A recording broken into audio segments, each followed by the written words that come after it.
Feels like I'm doing like some ASMR personal attention by like doing this. Another day, another t-shirt. It's Buffy. And it's what's supporting my mic right now. Complete show. But that's not what we're going to talk about today. I have been on a kick of both reading and watching movies lately, and I have a New Year's resolution to read at least 2 books a month. And I have actually managed that this far. That's why I want to talk a little bit about the books that I've read because they are pretty freaking crazy. But I don't want to just talk about the books that I read this month because I did read some in December too that I feel deserve to be mentioned. They're mostly horror. They're actually just horror, the books. But the movies that I want to talk about, not all of them are horror, so stay tuned for that. First of all, hello! My name is Frida. I am a horror writer. I want to dedicate this year to read a lot more, to watch a lot more movies, and to, of course, write a lot more. I have actually managed to do all of those things, and that's why we are here today. So I have a total of 4 books that I want to talk about. 3 of them I have here in physical copy, and then one of them I read on my iPad. Now I am actually thinking about investing in a Kindle. I know a lot of people have that, and it looks so convenient to just like have that little tablet because I don't really like reading on a LED screen. I really love physical books over anything, of course, but the convenience of having a Kindle, it's tempting me. First off, we're gonna go through the books that I read.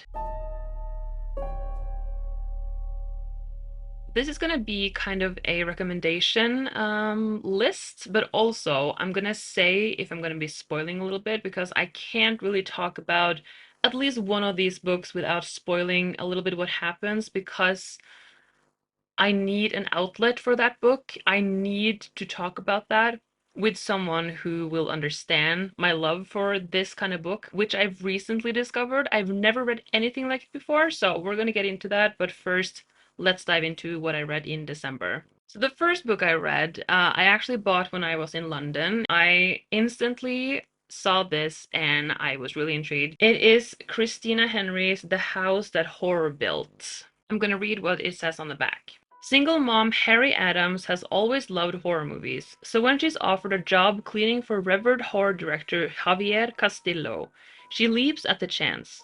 His forbidding Chicago mansion, Bright Horses, is filled from top to bottom with terrifying props and costumes, as well as glittering awards from his decades-long career making films that thrilled audiences and dominated the box office, until family tragedy and scandal forced him to vanish from the industry.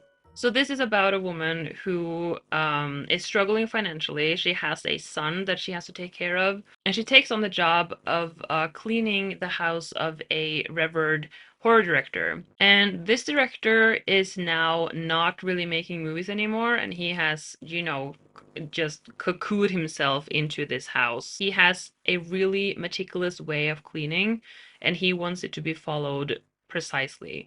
So she's like dusting like life-size big costume props, and the setting that this gives for like a horror setup is really, really good. There is a door and a room that she's not allowed in, and she hears noises and stuff, and you know, it's creepy. It's creepy because she thinks that, maybe this guy is keeping someone here. It wouldn't be the or like the most unrealistic thing considering what he did for a living. I really did enjoy the dynamic between her and her son. That felt really real. And I don't usually do this, but I do have like the perfect casting for this if this were ever to be made into a movie or something. The horror director, I feel, is described as the looks of Guillermo del Toro. I'm sorry if I pronounced that wrong. Pictured him when I read the book. And for the main character, Harry, I would cast Anna Klumsky. I believe it's her name. I also pictured her when I read this. And then her son is Finn Wolfhard in my head, the younger version. But I do like the message it's trying to like teach us here, that when you meet your like hero, don't idolize them too much. Still good though. I did tear through it, like the kids would say. And then the other book that I read in December, I've actually heard about this book because I am a part of Book Talk, but I'm on the right side of Book Talk, thank God. I'm on the horror side, which I'm really thankful for. So the next book I read was Tender is the Flesh by Agustina Basterrica. This one I knew that I wanted to read the minute I saw it because it's such an interesting plot. Okay, just hear me out. You probably have heard about this if you are like on the same book talk page as me. If everyone was eating human meat, would you? Marcos is in the business of slaughtering humans, only no one calls him that. He works with numbers, consignments, processing. One day he's given a specimen of the finest quality. He leaves her tied up in an outhouse, a problem to be disposed of later. But she haunts Marcos. Her trembling body and watchful gaze seem to understand. And soon he becomes tortured by what has been lost and what might still be saved. This is crazy. So there's been an outbreak of a kind of disease that's made animal meat not safe to eat anymore. So then we are now eating humans because the demand for meat is still there. We are being taken into the slaughterhouses. I am 100% certain that everything that happens to the humans in this book happens to animals IRL. And that's pretty horrifying. The level of detail here is pretty freaking real. It seems like this author has done a lot of research in like how slaughterhouses works and stuff like that. Like normal humans still lives as people because not everyone is just like being stolen off the streets and being eaten. No, here we are breeding humans to consume. The price on a like bred human is a lot higher than something else because it takes years for a human to develop and to become a human being, a tall one with a lot of meat and stuff. So houses, they can have like a, I don't remember the name, but they could have like a human in their like pantry alive, and then they would just cut off things as they go and just like keep them there and then feed their family with another human. And this was totally normal. So Marcos is in a kind of not divorce, but in a rough spot with his wife. They've tried to have children before. Then he is awarded with a human because of his effort at the slaughtering house. I'm gonna leave it up to you to think what the fuck is gonna happen then. And then we reach the books that I read in January. I'm saving the best one for last. So this one is the first one I read, and it is called Hidden Pictures by Jason Rekulak. This one is a pretty hefty boy. It's got like in the back, it's got acknowledgments, and here they have a lot of the people that worked with this. And they have like a lot of different like ways to show us how they made the book because it's got a lot of pictures in here. You see that? Really cool. So this is what the back says. Mallory is delighted to have a new job looking after gorgeous 5-year-old Teddy. She's been sober for a year and a half, and she's sure her new nannying role in the affluent suburbs will help keep her on the straight and narrow. That is until Teddy starts to draw disturbing pictures of his imaginary friend Anya. It is quite clear to Mallory and to Teddy's parents, even in his crude childlike style, that the woman Teddy is drawing in his pictures is dead. Teddy's crayons are confiscated and his paper locked away, but the drawings somehow keep coming, telling a frightening story of a woman murdered, and they're getting more sophisticated. But if Teddy isn't drawing the pictures anymore, who is? And what are they trying to tell Mallory about her new home? So you can kind of like see the drawings that he has drawn because they look like a child could draw these, and then they get more and more like the detailing of the pictures get better and better, and that's where the creepiness comes in. Mallory is a ex drug addict, is like given a new chance to work now to better herself, and the family she works for is really nice. Like the everything, the setting is perfect. She's living like in a little like outhouse outside the house. It's really creepy, and this is like a true like detective story. She's gonna figure out who the hell little Teddy is trying to draw in here because she wants to figure out if the girl in the picture turns out to be someone who has lived in the outhouse before her. Even though the ending was a little weak, maybe, but still really, really cool. So, of course, I don't have the physical book, so I'll show just like a picture of how it looks because the cover art is really beautiful. This is a triggering book with so many visual scenes. This book is called Dead Inside by Chandler Morrison. Now, if you know, you know. It's only 116 pages long. So much happens in those pages, so much. A young hospital security guard with a disturbingly unique taste in women. A maternity doctor with a horrifically unusual appetite. When the two of them meet, they embark on a journey of self-discovery while shattering societal norms and engaging in destructively aberrant behavior. As they unwittingly help each other understand a world in which neither seems to belong, they begin to realize what it truly means to be alive and that it might not always a good thing. Let me start this off by saying, okay, that I'm not crazy. The author may be crazy, I can't really speak for him, but this is the most insane book that I've ever read. I actually have a Goodreads account now, so you can kind of see the books that I'm reading, and I did write there that this is one of the most beautiful books that I've read. And what does it say about me that I love the book so much? I don't know. Just know that I enjoyed it a lot, and from here on out on this book, I'm gonna be spoiling a little bit because I need to talk about this book. It's fucking insane. So we have a security guard, and he works at a hospital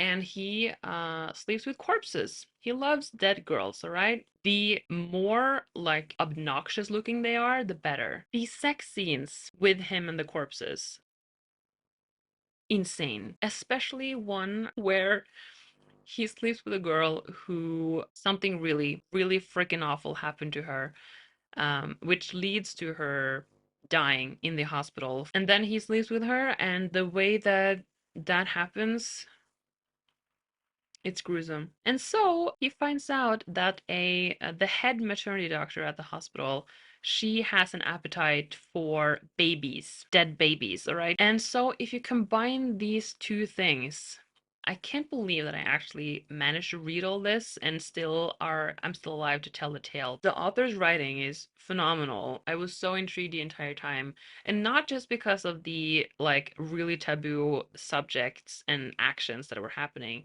like the writing is really, really good. So I think that's what kind of like justifies this being a thing. And also there was a plot twist at the end that I didn't see coming, even though there were hints along the way that really led you through this revelation, but it actually did really shock me. This book stayed with me for, I want to say, like 3 or 4 days afterwards. I actually felt sick to my stomach. I can kind of relate it to how I felt after watching The Substance. So new to me because I've never watched that and instead of a movie before. And this is kind of the same.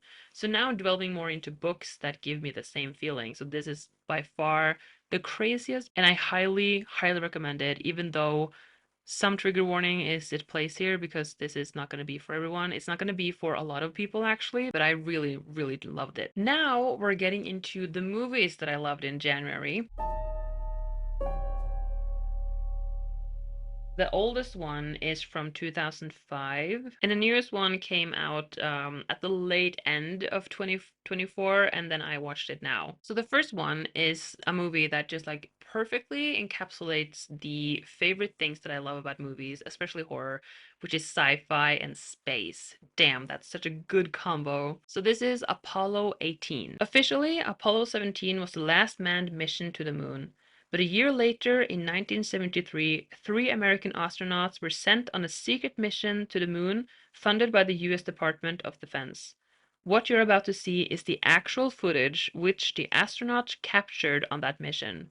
While NASA denied its authenticity, others say it's the real reason we've never gone back to the moon. We are following three astronauts, and they are in, of course, a really cramped space because they are inside a spaceship going to the moon. When the two astronauts walk on the moon, they do find something that they didn't think possible.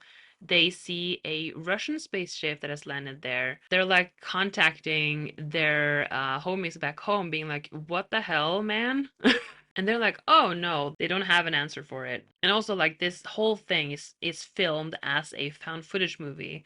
So there are cameras inside the space shuttle and then on like their suits and stuff. So we got like a really like first person point of view on this, and this is such a good freaking found footage movie. Next up, we have the best exorcism movie that I've ever seen. And yes, of course, I have seen Conjuring and everything, but this just felt so real, and it's also actually based on real incidences, which Conjuring are also, but I think this did it better. Oops, unpopular opinion, I guess, because it's not gotten too high of a score, and it is called Deliver Us from Evil. When a frightening wave of violence sweeps through New York City, troubled cop Sarchi fails to find a rational explanation for the bizarre crimes. However, his eyes are open to a frightening alternate reality when renegade Jesuit priest Mendoza convinces him that demonic possession may be to blame for the gruesome murders. Together, they wage a valiant supernatural struggle to rid the city of an otherworldly evil. The dynamic between the cop and the priest, you can't tell me they didn't do it. They have this chemistry that is just like, why are they so close? This stars Eric Bana, who plays an older version of the Hulk. And also there's the guy from Community, which I can't remember his name. Hold on. Joel McHale. And his character is freaking amazing. He's so funny. They are summoned into a zoo to figure out something there because there is a woman who just was, visiting the zoo. All of a sudden, she throws her little child into the lion's pen, and they have to figure out what happened with her because now afterwards she's just like possessed by a demon. They walk into creepy dark houses. I think it's a really good movie and a really satisfying ending, which I don't feel a lot of like demonic like possession movies do have. And then we have the oldest movie on this list, which is Cursed, and it is produced by Wes Craven, um, who also did the Scream movies. A werewolf loosed in Los Angeles changes the lives of three young adults who, after being mauled by the beast, learn that the only way to break the curse put upon them is to kill the one who started it all. So this stars Christina Ricci and Jesse Eisenberg, and this really just made me want to watch Casper and the Social Network again because they are the stars of those. This is such a cool movie. And I do say this on my Letterboxd too, so follow me on there if you want to see all the movies I see. But I do say that this gives serious Scooby-Doo 2002 vibes, and that's because of the animation and the pacing and the way that things are filmed and stuff. It's kind of goofy, but at the same time, the beast, the werewolf, is done in such a good way, especially in the like parking lot chase scene. Really intense. And the story too is really just like really intriguing, and you don't really know who the werewolf is and stuff. Now we have a movie that instantly is a favorite movie of mine. I didn't expect to like it as much as I did. It is the biopic musical Better Man. Follow Robbie Williams' journey from childhood to being the youngest member of chart-topping boy band Take That, through to his unparalleled achievements as a record-breaking solo artist, all the while confronting the challenges that stratospheric fame and success can bring. Robbie Williams is a British pop icon. These songs are old bops that were on everyone's radio, especially here, I guess in Europe, because I know a lot of Robbie Williams songs, but I didn't know of the story. There's no denying that he was a abuser of drugs and alcohol, and he was severely depressed for a lot of his time in the spotlight. I've also watched a documentary of him, and he talks about how incredibly depressed he is while touring and whilst on stage. And that's really interesting that the person making the documentary is like asking him, so there's not a single second on stage where you are enjoying yourself? And he's like, no, everything is just torture. I hate it. The musical numbers are so good, especially the rock DJ one. I've forgotten the entire like main thing why this movie is so freaking cool. And that is because Robbie Williams is, a CGI monkey. That is genius. For the next 2 hours, your ass is mine! There's an actor playing Robbie Williams like as like him as the monkey and also his voice. So the only time Robbie Williams' voice is used is during the original songs. The reason why him being a monkey is so cool is because it's a metaphor for celebrities and how we view them and also how he feels, because Robbie Williams has said that he doesn't feel completely developed as a human being, and that's why having him as a monkey is good because it represents that. But also it's kind of like the dance monkey dance, because when we see a celebrity out in the wild, we can't stop staring at them because they are famous. We can't stop looking at the monkey on screen. Just fell in love with this movie instantly. I wouldn't say that I've ever been a fan of him, but now I've listened to so much of his music, I cannot wait to watch the movie again. It sucks that it's not getting recognized, even if you're not a musical fan. Just the way the story is told, it's really just beautiful. It's beautiful, is what it is. All right, hopefully I will do this every month, because before I had like a wrap up of a lot of things, like my favorite